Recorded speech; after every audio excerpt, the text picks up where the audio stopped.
Good morning, this is Kelly Hobart from Alpaca Direct, and today we're going to be talking about the Stonecrop Pullover from Andrea Mowry.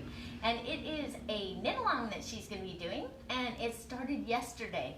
And so I wanted to share my work that I've worked on this last week, and it'll be totally awesome. But let me show you what the pattern looks like. This is Andrea, and there is the Stonecrop Pullover.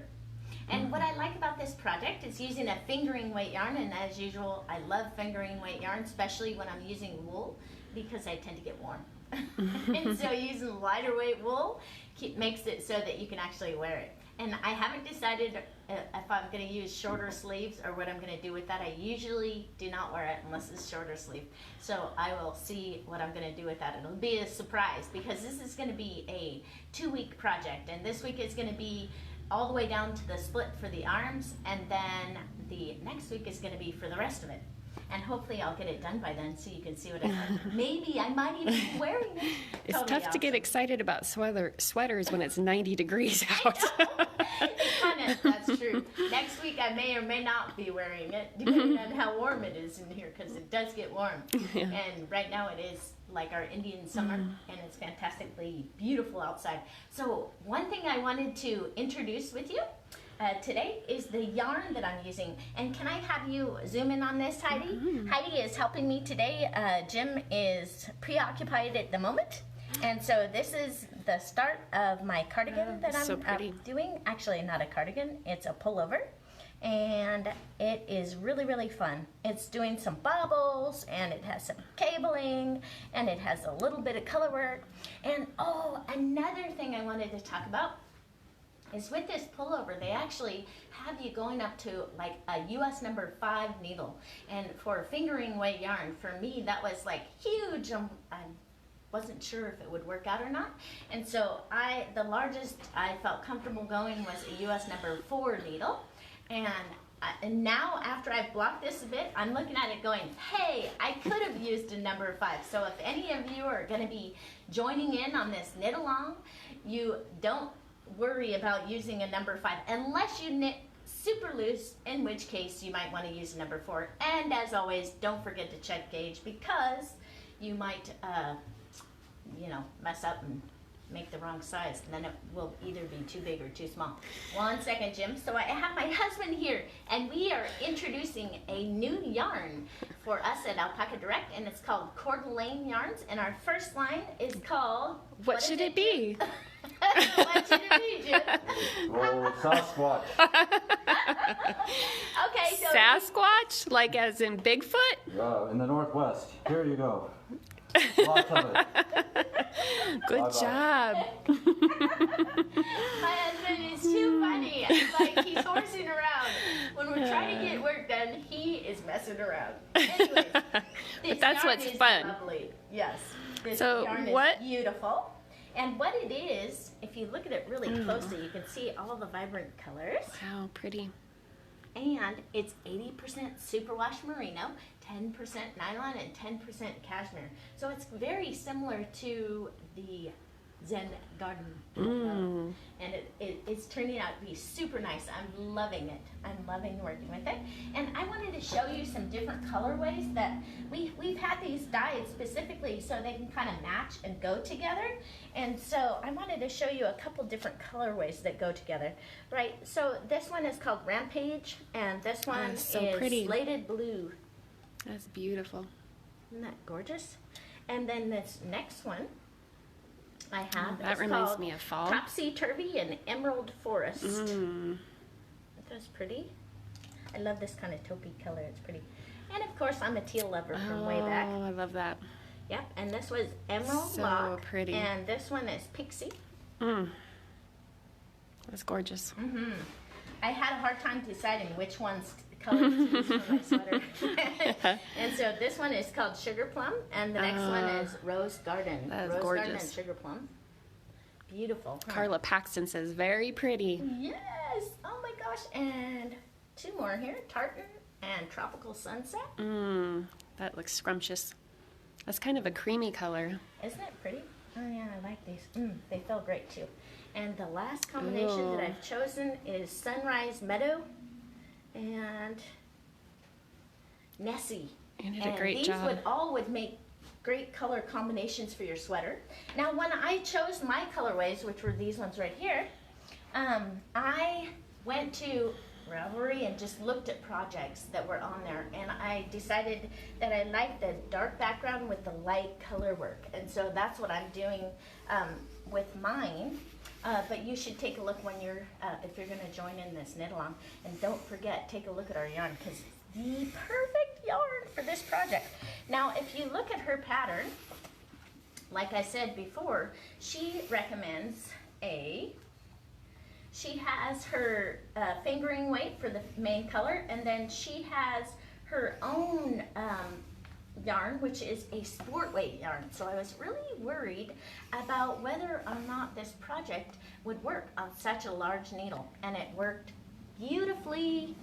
It's working lovely, and I could have gone up to a number 5, I'm sure of it, and still had it look beautiful. And so I am really enjoying this. Now, I learned a few things, and the things I wanted to go over with you today. Oh, but before I get started, as always, we have prizes, right? So last week's prize was for Baby Grande in the tweed color blue, and you guys chose the color. I do like it. You did good. I love the tweed. And that's by Plymouth, 100% baby alpaca. And the prize for today, let me choose. Oh, it was for one of these 2 skeins, and you can choose either the Enchanted Forest or the Pixie. Or you can just say green or blue. Anyways, but these are great. Yes, Jim? You wanted me to hold it up so everyone could see? Yeah. Oh, I want you guys to try this yarn. It's so fantastic. I love it. I'm really, really liking it. Anyway, so that is the prize. And if you have never entered to win, the way that you enter to win prizes on our Technique Tuesday is you let us know what you're working on, and you post comments in the comment section. And if you're a lucky winner, this next week, your name will be drawn, and all you have to do is let us know what your address is, and we can get your prize in the mail to you. And for those of you who want to vote, it's either green or blue. So you choose, and then we will send it out to the lucky winner. So today, when I was working on this Stonecrop Pullover, oh my goodness, it has this tubular cast on, and you see it kind of just rolls right over the work. And I did this little tiny sample here, and here's my sample. You see how it just rolls right over the top. It's a very interesting cast on, and it is really nice and stretchy. It doesn't get too tight, and it looks really nice. But I might say, when I was casting on all these hundreds of stitches, okay, it rolls like nobody's business. It just rolls all over the place, and you're like, oh my gosh, it's twirling around in circles. So I'm going to show you how I did mine, and mine did roll. I was able to get the cast on the first time. Many of the people that were doing the project said they had to do it more than once, but I can tell you it's a little challenging. And if for some reason you can't do this cast on, I think it would be fine just to do a long tail cast on, or whatever cast on that you're comfortable with, that you can do that looks good for you. That's what I would choose. But I'll show you how to do that. And then also, when I was doing color work, I'm going all along, and then underneath the underarms, they have you, Andrea has you cast on 15 extra stitches. So it's not multiples of 12, right? So if you're looking at these little patterns here, you will have 6 extra stitches under each underarm, but if you look at it very carefully, each repeat is 6 stitches. So I have 12 stitches, and then 6 in the center, and then 12. So you just have to remember that you're only going to do half of the repeat. And then when you get to this particular pattern here, this is only 4 stitches for that part.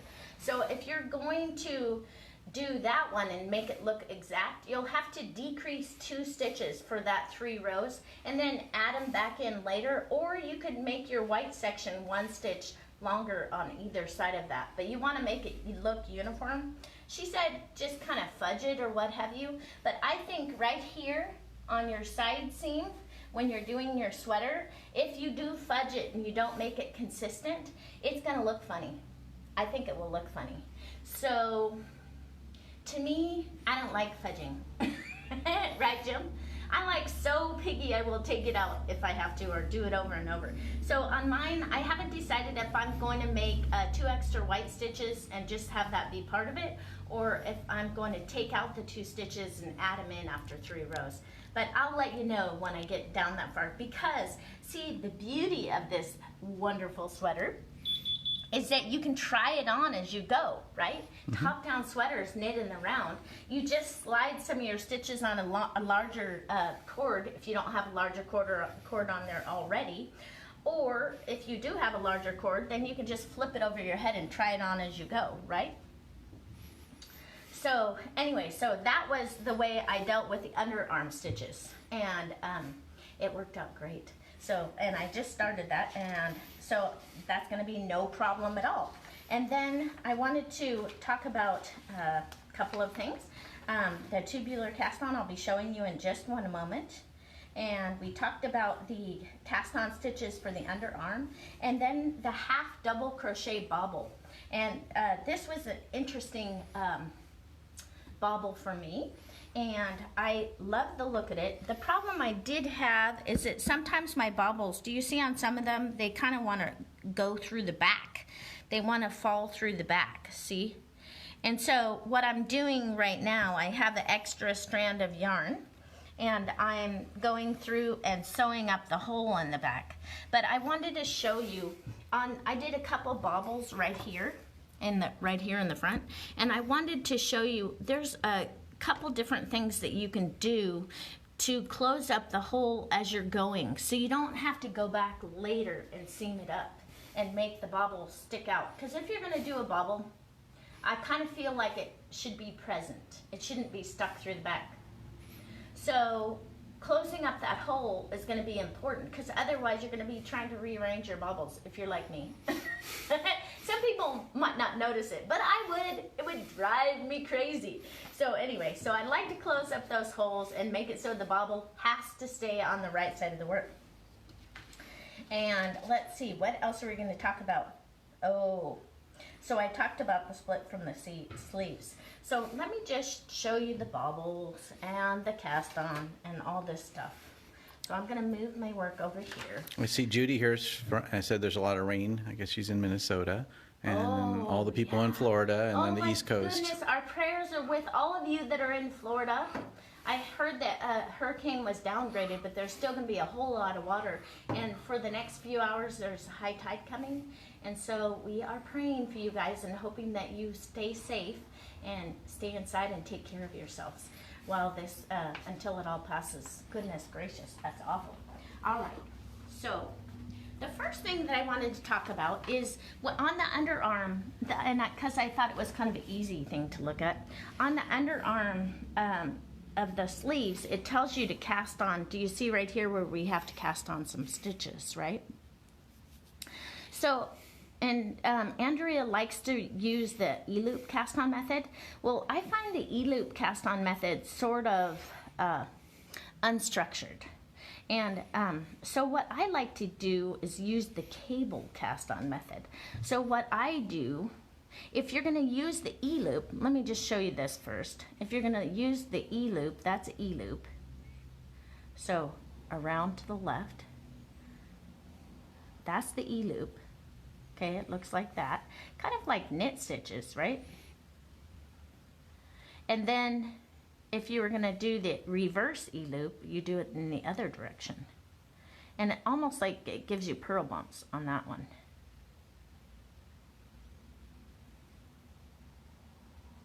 That's the reverse E-loop.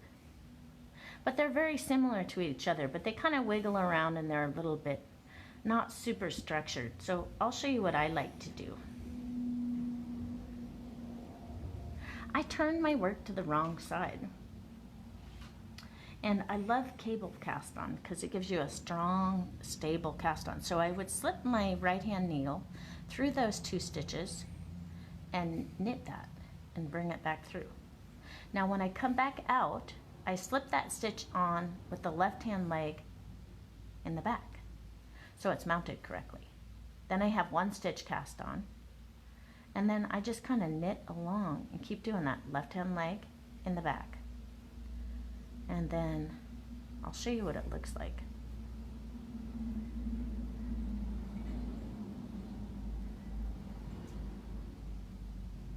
It's kind of cool. So that is the cable cast on. And if you look on it right here, it has these purl bumps. But those purl bumps tell me exactly where a stitch is and where I can pick up. So let me show you on the sleeve here. If I look at this sleeve right here, do you see if I pull it down, here's a purl bump, and then here's a knit stitch. So if I was going to pick up a stitch, there's a purl bump. Do you see how that has a knit stitch in it? Do you see right in between the two how you can poke your needle right in between the two and it's right at a knit stitch? It's a little bit dark. Just, you know. So that gives you a perfect land marker to pick up. And then you won't see any of these purl bumps because they'll be on the inside of your work, and it'll just look like this on the back. And so I really like that cable cast on method. It gives you a very structured cast on and not quite so loosey-goosey, and it's more an even, stable, nice looking cast on where the E-loop can be a little bit loosey-goosey and kind of more warped looking. Chris says she likes that she doesn't have to estimate the tail length. Oh, me too. That's a great point. Oh, yes, it is. Oops. That is a great point because I don't like having to estimate the tail length either. So with this tubular cast on, this cast on right here, that is for the actual top of the sweater around the top of your pullover, it looks like that. But it's very similar to the long tail cast on. And if you were just beginning and you said, how do I estimate how many stitches? So I would go way over here to the right and just leave a little tiny area, and then I would start wrapping and go 1, 2, 3, 4, 5, 6, 7, 8, 9, 10, 11, 12, 13, 14, 15, 16, 17, 18, 19, 20, 1, 2, 3, 4, and 5. So if you pull that off and then you measure it, this right here plus that minus that little tiny part, you could take that little amount off there. This is 25 stitches, and if you're like me and you like to go in repeats of 50, here's 50 stitches. So you could put a slip knot here, and then you could just measure this length over and over. So this would be 100 stitches, and this would be 150, and this would be 175, and so on and so forth. So you could measure your actual amount of yarn that you're going to need to help with the cast on, depending on how many stitches you need, making sure to leave a 6 or 8 inch tail at the end so that you have a little tiny bit extra just in case, and for your tail to weave in ends, right?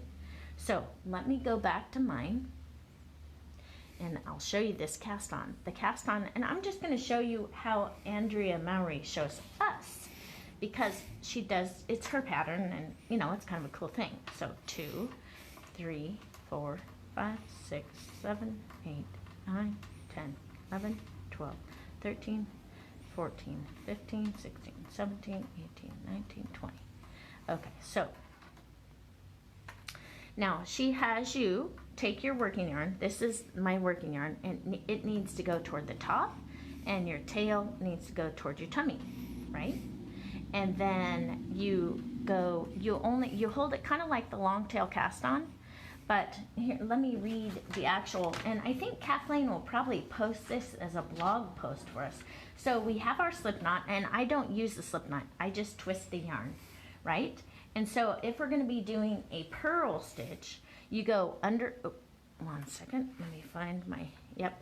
So we're going to go this way first, because otherwise we're going to lose our yarn. So we have a purl and a knit, and then we go back. So we go under the thumb, over the index finger, under the index finger, over the thumb.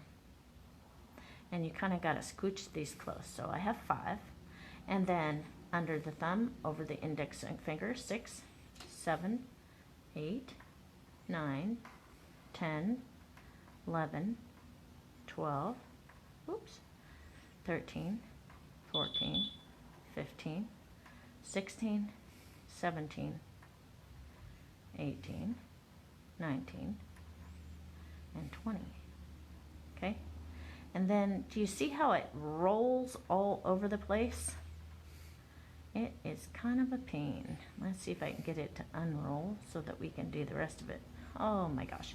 Okay, let me just do that again and see if I can get 10 on that are not rolled. So now you see why I, and a lot of people have a hard time with this. All right. So we have tail, our working yarn's toward the top, and our tail is toward our tummy. So we're just gonna go 2. And this time I'm gonna keep it in position. And then 3, and keep that in position, and 4, and keep that in position, and 5, and 6, oops, 6, keep it in position, 7, 8, 9, and 10. Okay? Now they're all in position. So if you kind of keep it straight as you're going, it'll help do you a favor later on. So I have my working yarn. I'm going to flip my yarn. This cast on requires that you do a setup rounds, right? And so let's look and see. On here, it looks as if my knit round is sort of on there, but not all the way on there. Let's see. And then on the purls, we slip with the yarn in front. And then we go back to the knit. You see how the knit is backwards? You knit that through the back loop. So you knit it through the back loop. And then you slip the purl with the yarn in front. And then knit through the back loop. And then slip with the yarn in front. And knit with the back loop. And slip with the yarn in front. And knit the black loop. And slip with the yarn in front. Now, we're going to turn our work. On the next setup round, we knit it as normal. So we knit as normal, then we still continue to slip the purl with the yarn in front. So knit, slip, knit, slip, knit, slip, knit, and the last stitch you would slip. Now, when you get to this point in the pattern, do you see how it rolls right over the top there? You can join in the round and do your 1x1 ribbing and have that beautiful cast on that gives you this look on the edges. And it's very elastic and very uniform and nice looking. So that's how you do the tubular cast on. And next week we'll be talking about the tubular bind off, right? So now we have talked about our casting on stitches for the underarm. We have talked about our cast on. And let's take a look and see if we can look at our bobble, right? Andrea Mowry calls this the half double crochet bobble. Let me see if I can find that part. So here we are. First thing you do is you go to the spot where you need to make a bobble. Then you take that right hand needle and you put it in front.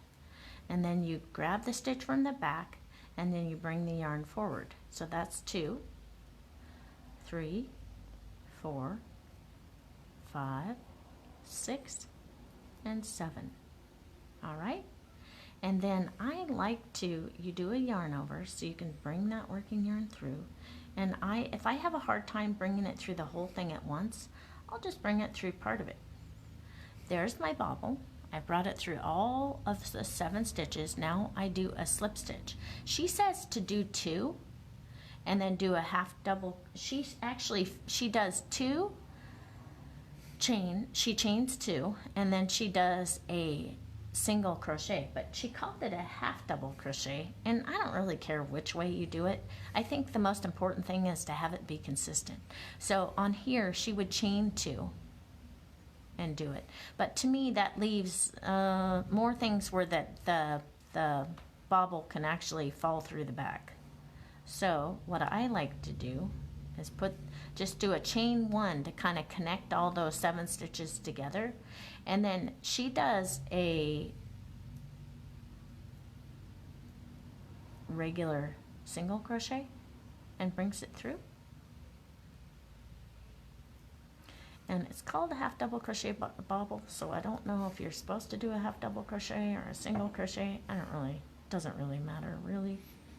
We don't need to get too technical. Okay, and then slip that off there, and then what you would do is you would go ahead and continue on in pattern. The problem is with some of these half double crochet bobbles is they fall through the back. So here's a little thing that I was thinking that you could do.